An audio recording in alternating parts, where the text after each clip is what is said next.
Yeah, definitely. There was a little, I don't know what it was there, a little contact or whatever. I don't think anyone was doing anything intentional, just how it goes when it starts to come down and it's still tight. But I wasn't too concerned. It all happened so fast, and I was just within that bell lap. You're just so locked in that I didn't really think too much about it. I fell back a couple feet and then immediately had the energy to move right back up. And once I was hooked on, I just forgot about it, and I would just walked onto that last 200 and back into my race plan. Great. And then just a reminder to the media to direct your questions to the chat, please. Another question from Rob Mosley. Did the 500 play out according to your plan? 5,000. Yeah, I mean, they as a doubling, I was super happy coming off the 15 title, and then I was just trying to hang in and finish the best I could. And they ran smart and they took it out fast and they made me run, and I respect that. And I just had to roll with it and just grind it out, and I was happy with the way I closed it. Absolutely. This is from Jonathan Galt. Were you worried at all about being boxed in at the bell, and how did you stay composed and get out of it? Something I've been able to work on this year, just remaining calm and staying patient. And this race, especially, probably the most competitive field I've been in all year. I just knew I had to stay patient, and I wasn't concerned at all at any point in the race of being boxed in. I knew making the last 800 as fast as it was that people were going to thin out. And then can you walk us through the 1500? Yeah. So it went out, and I was happy with the pace it went out. It wasn't anything crazy fast, especially for the guys in the field, all running pretty modest first lap, and then sort of picked it up, and then 800 to go. There was some knocking a little bit I had to deal with.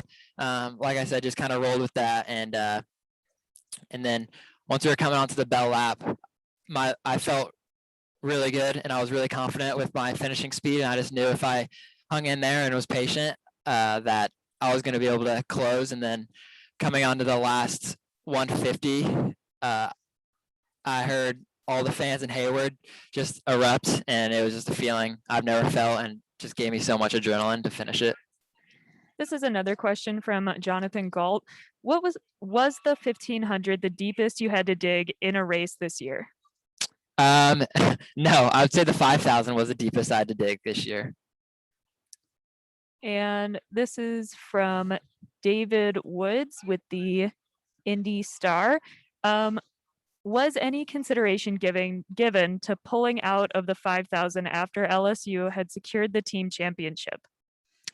No, there was zero consideration of that. I was aware of the team standings and all, but I mean, I think we all know at the end of the day, some of the sport is for personal glory, and I was definitely just trying to run the best race I could run. Yeah, I didn't really consider pulling out, even though I was definitely hurting halfway through the race. A follow-up from David Woods from the Indy Star. Did you think you could ever run a 3:35 and 3:13:18 in space of 2 hours? That's something that I'm really proud of today. And of course, I was still going for the win in the 5,000 meter. That was the goal. My coach mentioned that to me, and I never really thought about running those 2 times back to back, but I think that's a testament to my fitness right now, and I'm just extremely happy with both the performances. This is from Doug Binder. You nabbed a few wins away from Cooper this year. What was your reaction to his win and 13:12 school record tonight? I couldn't be happier for Cooper. Indoors, he was so happy for me, and through the race, like I said, they've made it fast, and just enough to take me out of that front pack with 800 to go. And I would have definitely been a little more upset if it had been Cooper that won. And I'm just so happy he got his first individual national title. Yeah, I couldn't be happier to have him as a teammate as well. Another question from Jonathan Galt. Will you turn professional now, and what else do you have to prove at the collegiate level? It's all up in the air right now. Definitely not making any decision as of now, and I think I have still a lot to prove on the collegiate level and the world level as well. Just winning races, no matter what I'm wearing. This is from Chris Ockley. After winning the 1500 in such a fast time and so close to the meet and collegiate records, how hard was it to turn around and refocus for the 5000? It was hard, and I definitely got some experience of that indoors, running the mile and the 3K on the same day.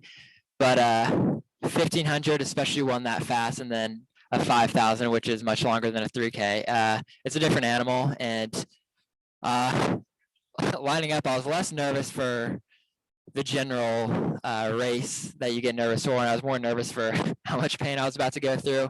And yeah, I was, of course, I was a little concerned about it, but yeah, not too bad. Another question from Jonathan Galt. You closed in 1:48 for your final 800 meters in a 3:35 race. What do you make of that split? Does it surprise you at all? I'd be lying if it didn't surprise me, but I think my workouts have shown that I should be right there. I've been having some of the best training of my life, and then of course some of the best races of my life, and I think just one after another it builds and all accumulates on one day. And I'm surprised, but also kind of expect that out of myself for what I want to do here in the future. Continuing with Jonathan Galt, how tired do you feel right now? And how do you think your body will bounce back for the Olympic trials in 2 weeks? I'm tired right now after running two of the fastest races of my life in the span of about an hour and a half. But as far as the Olympic trials go, all season we've worked on recovering fast. That's what college runners are good at, and I don't think the trials will be any different. Great. I am not seeing any more questions in the chat. A reminder to the media to direct your questions to the chat. And if you are writing one currently, if you could use the raise hand reaction on the Zoom meeting so I can see that you're writing a question.